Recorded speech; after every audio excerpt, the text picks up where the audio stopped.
राजधानी दिल्ली में लोकसभा चुनाव प्रचार के अब 2 ही दिन शेष बचे हैं।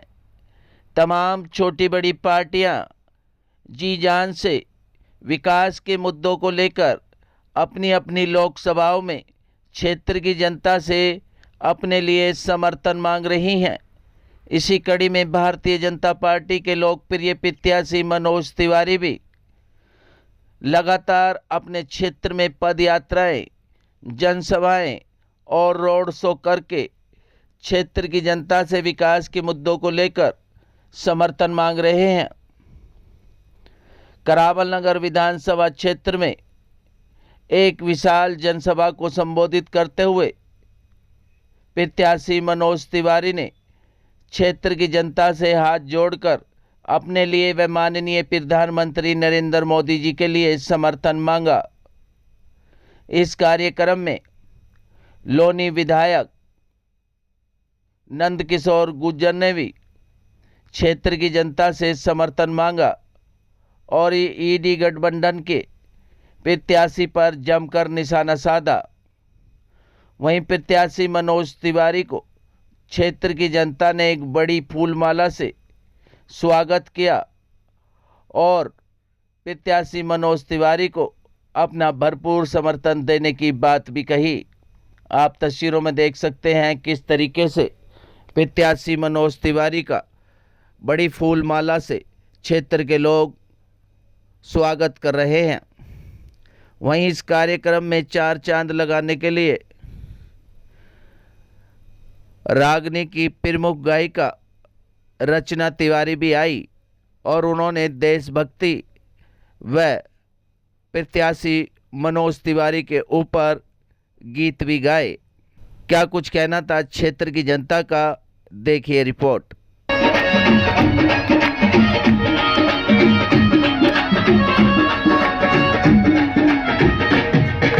मनोज तिवारी को एक बार फिर से जिता दीजिए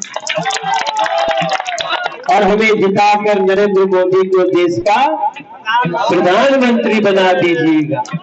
जिसने भारत का गर्व बढ़ाया उस मोदी को लाना है, उस मोदी को एक तो वीडियो बनाए मोदी जी को भेजे। जरा भाई मेरा कोई साथी हो तो मेरे जरा मंच से बनाना है, कोई लोग आए उसमें, ठीक ना, भेज दिए कि जिसने भारत का गर्व बढ़ाया मोदी को लाना है, जिसने घर घर में गैस भिजाया मोदी को लाना है, चांद पे भारत को पहुंचाया उस मोदी को लाना है, जिसने घर घर टॉयलेट बनवाया उस मोदी को लाना है। माइक में मत बोलिए, थोड़ा सा एक सवाल ज्यादा हो जाए। दोनों हाथों पर जिसने भारत का गर्व बढ़ाया चांद पे भारत को पहुंचाया, धारा 370 हटाया, जिसने राम मंदिर बनवाया, जिसने सेना को राफेल दिलाया, दुश्मन के घर घुसकर मारा, अभिनंदन को वापस लाया। अगर पानी की बात करेंगे, ऐसे केजरीवाल जैसे लोग जिन्होंने जो भाई ने बताया वो बातें तो ही हैं कि लगातार झूठ बोला, हम नहीं लेंगे, लेकिन पूरी तरह से लिप्त है राष्ट्रद्रोह में। राष्ट्रद्रोही व्यक्ति सत्ता में बैठ गया गलती से, कई बार भूल हो जाती है, कालने में राक्षस राम राम करने लगा। हनुमान जी तो क्योंकि भगवान थे, उस राक्षस को मार करके उन्होंने धर्म की स्थापना की थी। आपसे मैं वोट के लिए अपील करना है, मेरा बराबर में क्षेत्र पड़ता है, जब भी आपको जरूरत होती है आधी रात मेरे दरवाजे खुले। और मैंने कहा था करावल नगर, घोंडा, मौजपुर और तमाम इलाका कि लोनी के अंदर अजगर सेना के कार्यकर्ता हैं, भारतीय जनता पार्टी के बजरंगी हमारे हैं, और वो कार्यकर्ता सबको शांति का पाठ पढ़ाना जानते हैं। शांति का पाठ पढ़ाया गया था, तब जाकर दिल्ली शांत हुई थी। इसलिए आने वाले समय में कोई राष्ट्रद्रोही व्यक्ति वोट दे सकता है कन्हैया जैसे लोगों को। राहुल गांधी को जिसने कन्हैया जैसे कैंडिडेट दिए, जो राम मंदिर को समाप्त करने की बात करता है, कोई राष्ट्रभक्त वोट दे सकता है क्या? बताओ, दे सकता है क्या? तो इसलिए आज सारी बहनों से मेरा निवेदन है कि आप लोग सभी दुर्गा बन जाओ, अपनी भुजाओं को मजबूत करके एक एक घर में निकल जाओ और जो नौजवान है वो बजरंग बली बन जाओ, और जो हमारे बुजुर्ग हैं वो ब्रह्मा जी के अवतार जामवंत बन जाओ। इन राक्षसों की लंका को ध्वस्त करके अपनी वोट के द्वारा बर्बाद कर दो इन पार्टियों को, जिससे कि ये राष्ट्र विरोध की बात हिंदुस्तान में कोई कर नहीं सके। और माननीय मोदी जी को लगे कि ये करावल नगर के लोग, करावल नगर विधानसभा के लोग वास्तव में राष्ट्रभक्त थे, जमानत जब्त कर दी जब एक राष्ट्रद्रोही को भेजा था। लगातार बात हो रही है कि आरक्षण खत्म कर रहे हैं। धारा 370 लगी थी, एक भी दलित को क्या आरक्षण मिलता था? आरक्षण मिलता नहीं था। दलित केवल सफाई करेगा। हमने धारा 370 हटाई तो दलित समाज के लोगों को उनको आरक्षण मिल रहा है, उनको नौकरियां मिल रही है, हर तरह की छूट मिल रही है। बाबा साहब अम्बेडकर के 5 तीर्थों को किसने आबाद किया? दिल्ली में बाबा साहब अम्बेडकर के लिए 1 इंच जमीन कांग्रेस ने नहीं दी। आज वो हमें कह रही है संविधान बदल रहे हैं। संविधान बदलने की बात कांग्रेस ने 36 बार, इंदिरा जी ने संविधान बदला 36 बार, नेहरू जी ने लगातार, नरसिंह राव तक संविधान बदला, हमने नहीं बदला। इसलिए मोदी जी ने कहा, अमित शाह जी ने कहा है, मेरा एक भी अगर सांसद पार्लियामेंट में रहेगा और मेरे कार्यकर्ता सड़कों पे हैं, दुनिया की सबसे बड़ी पार्टी है, गरीब के हकों को छू नहीं सकता। मैं गरीब के लिए जीता हूं। मेरी माँ पोछा लगाती थी, मैं चाय बेचता था, मुझे गरीब की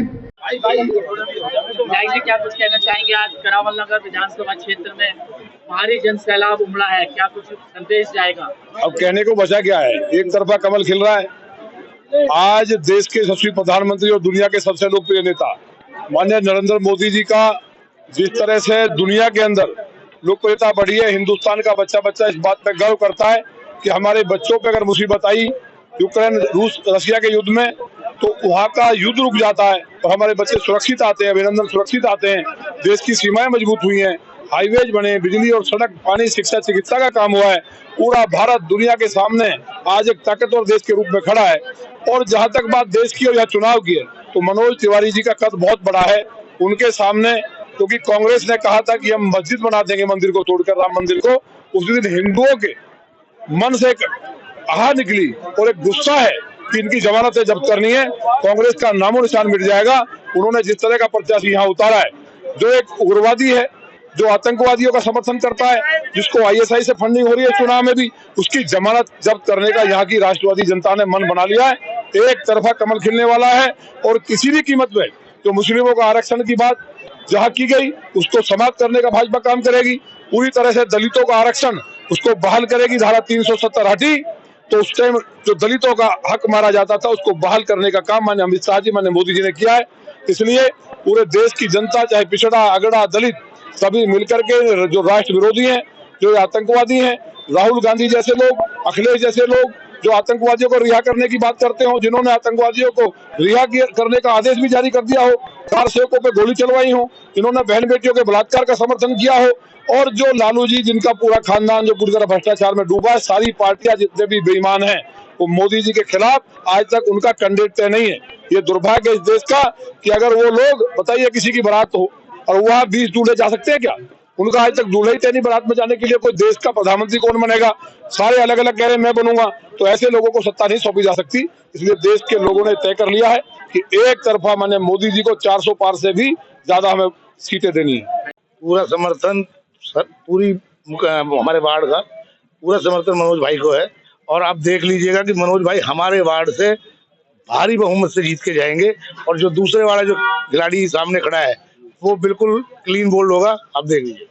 25 तारीख को क्या कुछ संदेश रहेगा, क्या कुछ जनता से कहेंगे? मैं यही अपील करना चाहता हूं कि राष्ट्रहित और जनहित के लिए वोट करें और उसके लिए हमारा सबसे पहला उम्मीदवार नरेंद्र मोदी जी हैं और हमारे उनके जो भेजे हुए दूत हैं हमारे यहाँ वो श्री मनोज तिवारी जी हैं। मैं सबसे अपील करना चाहता हूँ मनोज तिवारी भाई को भारी बहुमत से विजय बनाएं। धन्यवाद। जितेंद्र भाई ने आपने देखा जैसा कि बहुत ही विशाल जनसभा करवाई है और इस जनता का समर्थन जो है भारतीय जनता पार्टी के साथ है, भाई मनोज तिवारी जी के साथ है। और एक जनसैलाब जो उमड़ा था भाई आदरणीय नरेंद्र मोदी जी को प्रधानमंत्री बनाने के लिए, सशक्त भारत को बनाने के लिए और विकसित भारत के संकल्प को लेकर के जनता आई थी कि हमें भारत को विकसित बनाना है, मजबूत बनाना है। इस संकल्प के साथ आपने देखा कि अपार जनसमूह था और भारतीय जनता पार्टी को कमल का बटन दबा करके 25 तारीख को भाई मनोज तिवारी जी को तीसरी दफा सांसद बनाने का काम करेगी। इस संकल्प के साथ जनता गई है यहाँ से। मनोज तिवारी जी बहुत ही सुलझे हुए और नेक इंसान है और 2 बार पहले भी वो सांसद रह चुके हैं। क्षेत्र की जनता से यही विनती है कि आने वाली 25 तारीख को ज़्यादा से ज़्यादा मतदान करें, खुद भी करें और अपने पड़ोसियों को, अपने मिलने वालों को, साथ वालों को मतदान के लिए प्रेरित करें, उनको लेके जाएं और मतदान करें, बीजेपी के पक्ष में वोट डालें। परिचय जानना चाहेंगे सर? मैं गाजियाबाद से पूर्व जिला पंचायत अध्यक्ष पवन गुजर। बात करी जाए राजधानी दिल्ली में 2024 लोकसभा चुनाव भी बिल्कुल बच चुका है, 2-3 दिन शेष बचे हैं। ऐसे में भारतीय जनता पार्टी के लोकप्रिय प्रत्याशी मनोज तिवारी जी के समर्थन में उतरे हैं, क्या कुछ संदेश जाता है करावल नगर से? देखिए, करावल नगर के जो लोग हैं वो बहुत ही समझदार लोग हैं और उन्होंने तय कर लिया है कि आने वाली 25 तारीख को सुबह 6:30-6 बजे वो अपने सारे काम छोड़कर और वोटिंग की लाइन में लगकर और देशद्रोही लोगों को, जो देश के टुकड़े की बात करते हैं, देश के टुकड़े होने की बात करते हैं, उनको जवाब वोट के रूप में देने के लिए करावल नगर के लोग और उत्तरी पूर्वी दिल्ली के लोग तैयार हैं। क्या कुछ कहेंगे क्षेत्र की जनता से? क्षेत्र की जनता से हम सिर्फ इतना कहेंगे और खासकर अपने उत्तरी पूर्वी दिल्ली के सभी लोगों से, जहां तक भी हमारा मैसेज जा रहा है, अपील के माध्यम से ये कहेंगे कि अब आपको जवाब देना है वोट के रूप में। आपको 2 तरफ देखना है, एक तो है राम भक्त शिव भक्त, दूसरी तरफ है देश के टुकड़े करने वाले गैंग। अब हमको किधर जाना है? राम भक्त और शिव भक्त की तरफ जाना है। तिवारी जी बहुत सज्जन और आपके परिवार के सदस्य हैं, और दूसरी तरफ जो बिहार से भगा दिए गए हैं और बिहार से भगकर दिल्ली आ गए हैं, अब दिल्ली से भगाकर हम उनको वहीं भेज देंगे जहां उनका ठिकाना है। उन्हें पाकिस्तान की तरफ भेजना हमारा काम रहेगा। वैद्य बाबूराम वर्मा, 15 सालों का इलाज का भरोसा। हमारे यहाँ आयुर्वेदिक औषधियों के द्वारा सभी बीमारियों का सुविधाजनक इलाज किया जाता है, जैसे खांसी, सांस, दमा, बुखार, टाइफाइड, मलेरिया, पीलिया, बवासीर, शुगर, हेपेटाइटिस, खूनी बवासीर, पिरमे, श्वपनदोष, लघु शंका आदि का इलाज आयुर्वेदिक पद्धति द्वारा किया जाता है। इसके अलावा सभी बीमारियों की जांच भी तसल्ली बख्श की जाती है, जैसे अल्ट्रासाउंड, एक्सरे, ईसीजी, रक्त, मलमूत्र, वीर्य की जांच इत्यादि। हमारे यहाँ दिल्ली सरकार द्वारा टीकाकरण, टीबी का इलाज व जांच मुफ्त की जाती है। हमारा पता है वैद्य बाबूराम वर्मा चैरिटेबल सोसाइटी, 329 गली number 9, Mandoli extension, near Nand Nagri bus depot के सामने, दिल्ली 93। आप हमारे नंबरों पर भी संपर्क कर सकते हैं। हमारे फ़ोन नंबर हैं 9213329205, 9211478312, 9910418312। आप हमारे चैनल पर भी दिए गए नंबरों पर भी संपर्क कर सकते हैं। हमारा फ़ोन नंबर है 8506973234।